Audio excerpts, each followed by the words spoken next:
Tous les ans, la première semaine d'octobre, des milliers de pèlerins se rendent au pèlerinage du Rosaire visiter Notre-Dame de Lourdes.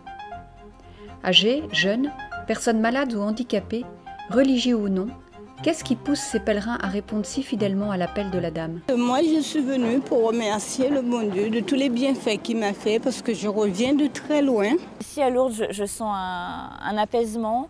Les gens sont beaucoup plus confiants et sereins qu'on peut voir à Paris ou dans la vie de tous les jours. Je viens chercher de la force pour toute l'année. Je suis venu à Lourdes pour aider les gens. Parler avec une personne, les rendre heureux, ça me rendait heureux. Et ça me faisait plaisir, quoi. C'est énormément enrichissant, ça donne la joie au cœur et même la foi pour toute une vie. Je me sens lumineuse, voilà, rayonnante, heureuse. Il y a 15 000 personnes à ce rosaire et il y a 15 000 personnes différentes à rencontrer, à guider, avec qui parler, avec qui échanger. C'est très positif comme échange. On rencontre Dieu à chaque sourire de chacun et on voit dans l'amour, dans les yeux des malades, l'amour que Dieu nous porte en fait. Ici à Lourdes, on écoute beaucoup les gens. On partage beaucoup la souffrance, les joies et les peines des gens.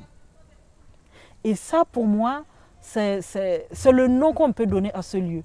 Je suis venue ici pour prier à la Vierge Marie, à la grotte. C'est la grotte qui m'attire. La première fois que je suis venu ici, j'étais complètement... J'ai dit non, c'est pas vrai, c'est pas vrai. Et moi, ben voilà, ça a été comme le premier cadeau que j'ai reçu. Quand on est jeune, on est libre, on n'a aucune responsabilité. Et ce qui nous aide à Lourdes, c'est à acquérir cette responsabilité en aidant les malades, tout ça. On se sent fier de quelque chose. Je ne sais pas l'expliquer ce que je trouve ici, mais je le ressens. Et ça me fait toujours du bien. Et plus je viens, plus ça me fait du bien. À Lourdes, on répond à l'appel de Dieu. J'étais malade, vous m'avez visité.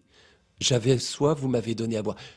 On essaye d'être attentifs les uns aux autres. Les malades, les personnes handicapées ouvrent leur cœur, leurs besoins à des gens qui sont charmants mais pas forcément compétents. C'est pas facile de se mettre entre les mains des autres. C'est pas facile de servir les autres. Mais on le fait avec simplicité. On le fait au nom de l'Évangile. Et on se rend compte que ça rend heureux.